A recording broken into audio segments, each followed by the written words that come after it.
A lot of people are looking for love, they're looking for someone to fill that void, they're looking for someone to continue to give to them, but when you're focused solely on just receiving love, you're never going to give it fully. And that's where I think self-love begins, by giving to yourself, so then you can start to give to others.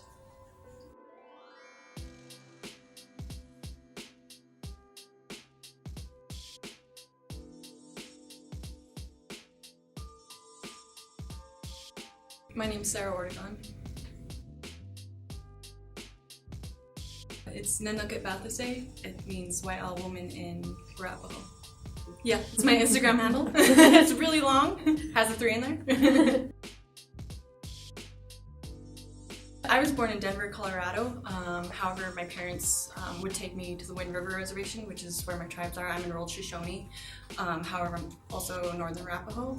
And so I would travel back and forth from Denver to Wyoming, and I would spend my summers on the reservation, being a dirty kid, playing in dirt hills, getting chased by res dogs, all the above.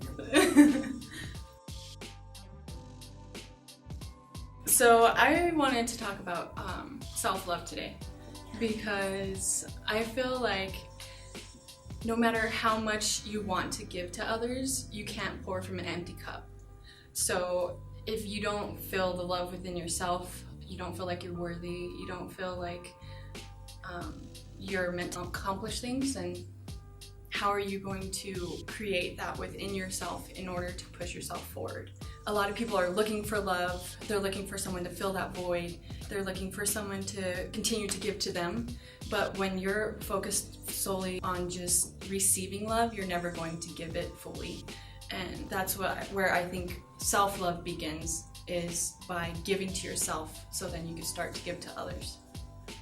When I was growing up, my auntie and uncle, they've been married since they were 16 and 17, and that's who my parents would drop me off with.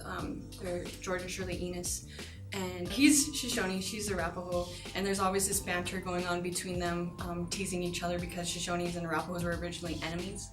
And so I think that's why they actually put us on the same reservation. So there's 6 tribal councilmen from each tribe, and there's always this whole fighting in between ourselves, when I feel like if we learned to work together, we would go so much further. Back to my aunt and uncle, they were my first, what I saw, what I wanted my love to be in my future. He's constantly making her laugh, and they're in their 80s now, so they've made it through children, and they've made it through all of the hardships of life, especially being on the res. My uncle would talk to me about living in train carts and having to take a horse into town in order to get commands.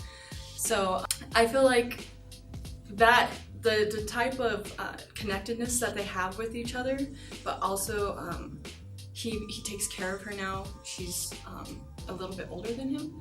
So it just that care that they have for one another, that is where I feel like my roots come from, because no matter what tribe I am, I'm still human, and humans, I believe, are made to love one another. So.